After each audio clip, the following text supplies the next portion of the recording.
Corona महामारी की अगर बात की जाए तो पिछले कई वर्षों से कोरोना ने हाहाकार मचा दी है। पूरे भारत में लगातार कोरोना के मामले आज भी बढ़ते जा रहे हैं।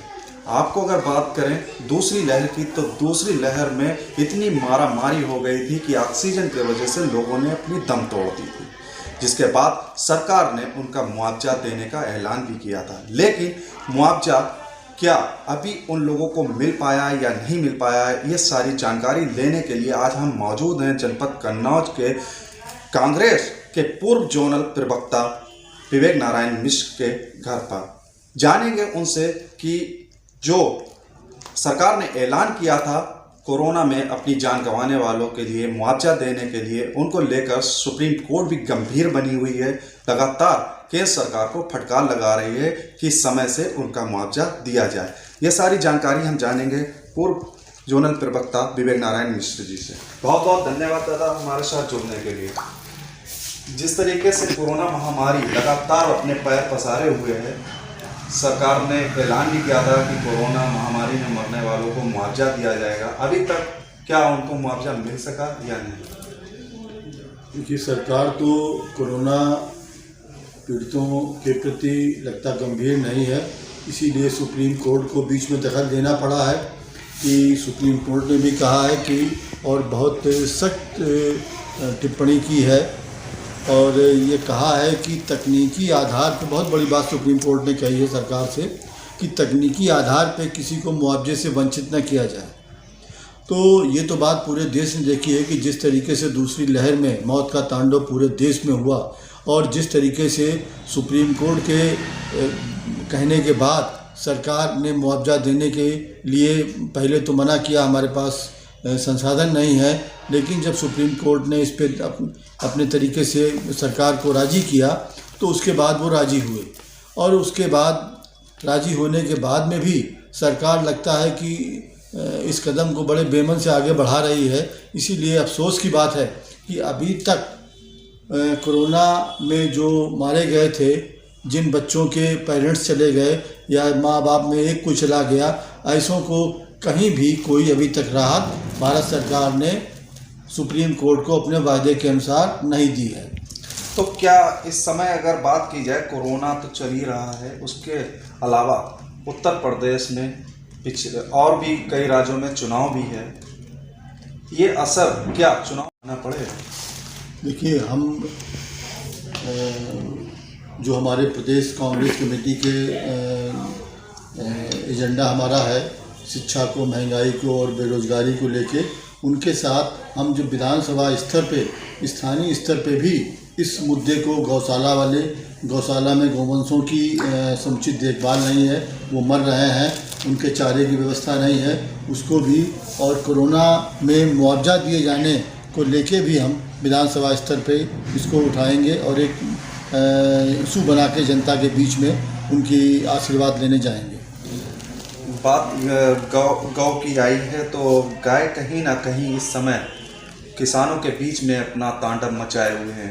सर्दी की शीत लहर चल रही है, किसान अपने अपने खेतों में मचान लगाकर उनकी रखवाली करते नजर आ रहे हैं। क्या किसान इस बार भारतीय जनता पार्टी को सबक सिखाएंगे? देखिए, ये बात तो बिल्कुल स्पष्ट हो गई है कि ये जो माननीय राहुल जी कहते थे कि ये सूट बूट वालों की सरकार है, तो ये तो जिस तरह से किसानों की उपेक्षा हो रही है और जिस तरीके से किसान आंदोलन की बात करें उससे लेके, या जो किसान उसमें शहीद हुए, किस तरीके से 13 महीने किया और किस तरीके से भाजपा के नेताओं ने उनको नक्सलवादी, आतंकवादी और क्या क्या नहीं कहा कि वो किसान नहीं है, किसान होते तो खेतों में खेती कर रहे होते, तमाम इस तरह की बातें करी। और उसके बाद आज अगर गौवंशों की बात कर रहे हैं, गौशालाएँ खोली थी, तो सबको लगा था कि शायद इससे राहत मिलेगी, लेकिन इनका ये भी एक जो शगुफा साबित हुआ और जितने गौशालाओं में इनके जानवर हैं उससे कई गुने ज़्यादा बाहर घूम रहे हैं। ये बार बार अभियान चलाते हैं, लेकिन वो अभियान सिर्फ कागज़ों पे है। अभी 1 से 17 जनवरी के जो अभियान चला वो भी सारा कागज़ों में था। आप देखिए किस तरीके से गाँव में किसान आज अपनी गाढ़ी कमाई को बचाने के लिए अपने स्वयं, अपनी पत्नी और बच्चों के साथ इस सर्दी की रातों में इन गौवंशों से बचाने के लिए अन्ना मवेशियों से रात रात भर जाग के रखवाली कर रहा है। क्या सरकार किसानों के प्रति ये रवैया बनाए रखेगी? कांग्रेस प्रति उपेक्षा न बरते और गौशालाओं पे पर्याप्त ध्यान देके गौवंशों को उनको अंदर करे, सर्दी से बचने के इंतजाम करे और जो उनका 30 रुपये प्रति दिन का उनका जो चारा का देती रुपया, ये बहुत कम है, इसको बढ़ाए। नहीं ना कहीं अगर हिंदुस्तान की सरकार की बात की जाए, हिंदुस्तान में जो सरकार चल रही है उसके विपक्ष में एक आप बहुत बड़ी भूमिका कांग्रेस पार्टी की निभा रहे हैं। क्या आपने कभी पार्लियामेंट में इस चीज़ों का जिक्र किया? कांग्रेस पार्टी ने इन चीज़ों का मुद्दा उठाड़ा पार्लियामेंट में कि जिस तरीके से गाय मर रही हैं उनके लिए उचित व्यवस्थाएं की जाएं। इसको माननीय राहुल गांधी जी ने संसद में उठाया, गाँव किसानों की समस्याओं को उठाया, तो उसमें भी ये सब बातें राहुल गांधी जी ने संसद में कही हैं। उत्तर प्रदेश में अगर बात की जाए तो कांग्रेस पार्टी कहीं ना कहीं पिछले कई वर्षों से एक गुमनाम की तरीके से थी, लेकिन जब से प्रियंका गांधी जी के हाथ में बागडोर आई, उन्होंने एक नारा दिया लड़की हूँ लड़ सकती हूँ, उसके बाद में काफ़ी सक्रियता दिखी और कहीं ना कहीं जनाधार बढ़ता दिख रहा है कांग्रेस पार्टी का। तो कांग्रेस पार्टी अब किन मुद्दों पर चुनाव उत्तर प्रदेश में लड़ेगी? देखिए, प्रियंका जी ने तो बिल्कुल स्पष्ट कर दिया है कि हम ये 2022 का चुनाव शिक्षा, बेरोजगारी और महंगाई पे लड़ेंगे। और उत्तर प्रदेश जो देश का दिल कहा जाता है और कोई भी अगर देश के लिए शुरुआत उत्तर प्रदेश से अगर होती है तो उसका पूरा देश में असर दिखाई पड़ता है। ये सोच के कांग्रेस ने, प्रियंका जी ने जो अभी पहली बार देश के इतिहास में महिलाओं के लिए अलग घोषणा पत्र लाई और महिलाओं के बाद आज कांग्रेस ने एक फिर नया अध्याय देश की राजनीति में लिखा है। युवाओं के लिए अलग से एक घोषणा पत्र आज क्या घोषणा पत्र है? जो आज भर्ती विधान युवा घोषणा पत्र जो आज रिलीज हुआ है 12 बजे, उसमें युवाओं के लिए है। देखिए, उत्तर प्रदेश से जो चीज़ शुरू होती है वो चीज़ पूरे देश में एक अलग उसका प्रभाव रहता है, इसलिए उत्तर प्रदेश से ये चीज़ एक शुरुआत करी जा रही है और शायद एक देश के इतिहास में पहला मौका है, लोकतंत्र के इतिहास में, कि युवाओं के लिए एक अलग घोषणा पत्र महिलाओं के तरीके से लाया गया। अगर आपकी व्यक्तिगत राय ली जाए तो उत्तर प्रदेश में कांग्रेस पार्टी कितनी सीटें ला रही है? देखिए, राय की ये हम सीटों के लिए तो हम जनता के लिए लड़ रहे हैं। आप समझने की कोशिश करिए, ये 300 प्लस 400 प्लस की बात नहीं हो रही है। हम जनता के लिए लड़ रहे हैं, जनता के मुद्दों के लिए लड़ रहे हैं। जनता जिस तरीके से परेशान है, देश का उत्तर प्रदेश का युवा जिस तरह परेशान है, उसके लिए आज ये घोषणा पत्र लाए हैं। आप ये पूछिए इसकी जगह पे कि जो आज युवाओं का कांग्रेस घोषणा पत्र लाई है, इसमें ऐसी क्या चीज़ है, वो मैं बताऊँगा। चलिए वही बता दीजिए कि घोषणा पत्र जो लाई है युवाओं के लिए वो क्या है, क्या अहम है जिससे युवा कांग्रेस की तरफ दौड़ें? देखिए, इसमें युवाओं के लिए सारी जो घोषणाएं करी गई हैं उसमें सबसे अहम बात करी गई है कि जो हमारे छात्र संघ के चुनाव थे वो सारे नियमित तरीके से होंगे और यूनिवर्सिटीज़ के हॉस्टल, लाइब्रेरी, इनको अपग्रेड किया जाएगा, वाईफाई की सुविधा मिलेगी और सबसे बड़ी घोषणा ये करी है कि उनको नौकरी के लिए हर विश्वविद्यालय में एक प्लेसमेंट सेल की स्थापना करी जाएगी।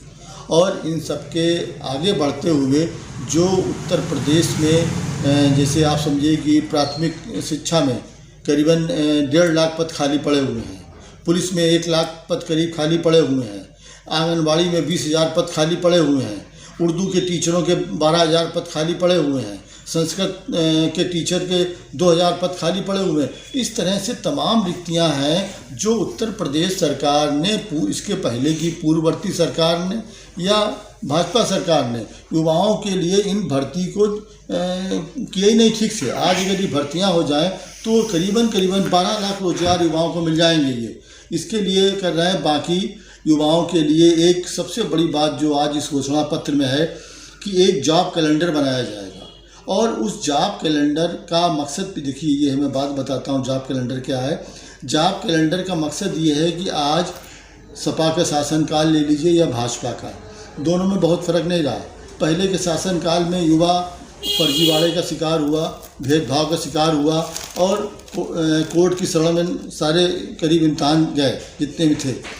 भाजपा ने वादा किया था लेकिन अपने वादों को नहीं निभाया, युवा फिर मायूस हुआ और आप समझिए कि उत्तर प्रदेश में सपा शासनकाल की 600 परीक्षाओं की धांधलियां सीबीआई में अभी तक जांच में लंबित है। चलिए ठीक है। जनपद कन्नौज आपका गृह जनपद है, आपका घर भी जनपद कन्नौज में है, तो इस बार आपको जैसा कि मालूम होगा भारतीय जनता पार्टी ने एक बड़ा चेहरा असीम अरोड़ के रूप में उतारा है।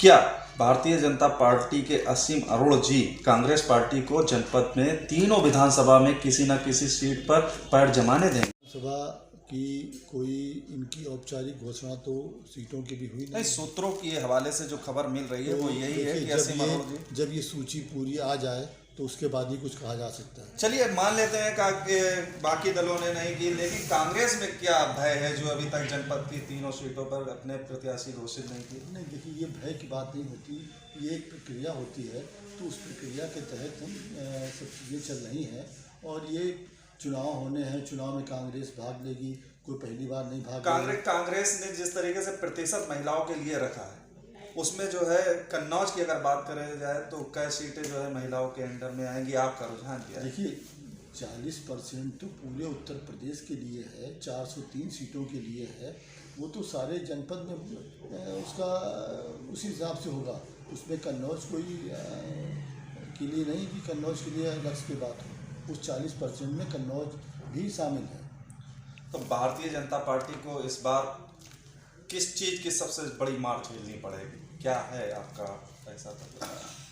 भारतीय जनता पार्टी को ये पूछे कि कौन सी बात नहीं झेलनी पड़ेगी, कौन सा काम इन्होंने ऐसा किया है जो कि जिससे जनता को राहत मिली, आप बताइए। महंगाई नहीं, उनका कहना है कि हम जो है गरीबों तक राशन पहुंचा रहे हैं, महीने में 2 बार पहुंचा रहे हैं राशन, तमाम योजनाएं हैं, प्रधानमंत्री आवास की योजनाएं हैं, अभी श्रम की योजना है, महिलाओं के खातों में पैसा जा रहा है, महिलाएं कह रही हैं हम तो मोदी जी को वोट देंगे। ये तो चुनाव के समय चुनावी घोषणाएं सब ये अभी सब 2-3 महीने में बंद हो जाएंगी सब ये। और रही बात आप अन्य की बात कर रहे हैं तो ये तो इसके पहले भी होता रहा। हाँ, ये अलग बात है कि ये प्रचार बहुत कर रहे हैं मुफ्त करके, और मुफ्त की बात तो बिल्कुल समझ में नहीं आती है कि मुफ्त क्या होता है। मुफ्त वो होता है जो भाजपा अपने चुनावी फंड से कोई चीज़ बांटे या अपने इलेक्टोरल बॉन्ड से रुपया दे। मुफ्त क्या होता है? जो चीज़ आप मुफ्त दे रहे हो, टीका आप कह रहे हैं मुफ्त, अनाज मुफ्त दे रहे हैं, तो मुफ्त क्या सारी चीज़ों में जो आप समझिए कि 5 रुपए की साबुन की बट्टी खरीदता है, जो 2 रुपए का शैम्पू का पाउच खरीदता है, उसका भी टैक्स, वो भी टैक्स दे रहा आपको है, ये उसका पैसा है। तो मुफ्त क्या होता है? ये सिर्फ प्रचार कर रहे हैं। बाकी इसके पहले भी खाद्यान्न बढ़ते रहे हैं, इसके पहले टीका लगते रहे हैं, आवास योजना पहले से इंदिरा आवास योजना चल रही थी, कोई नई योजना नहीं है, सारी योजनाओं के नाम उन्होंने बदल दिए हैं, कोई नई योजना ऐसी नहीं है। चलिए बहुत बहुत धन्यवाद KN Live 24 पे अपना कीमती समय देने के लिए। हमारे साथ में मौजूद थे खास बातचीत में पूर्व जोनल प्रवक्ता कांग्रेस पार्टी के वरिष्ठ कांग्रेस नेता भी कह सकते हैं विवेक नारायण मिश्र जी को। उन्होंने पक्ष रखा कि इस बार कांग्रेस पार्टी पूरी दमदारी के साथ उत्तर प्रदेश में चुनाव लड़ेगी, जहां महिलाओं को आगे किया है वहीं उत्तर प्रदेश में युवाओं को भी आगे किया है, और अगर सरकार बनी तो युवाओं और महिलाओं को सबसे ज़्यादा महत्व दिया जाएगा। जो युवा बेरोजगार घूम रहे हैं उनको नौकरियां दी जाएंगी। कैमरामैन शिवम सैनी के साथ आलम कुरैशी, KN Live 24 कन्नौज।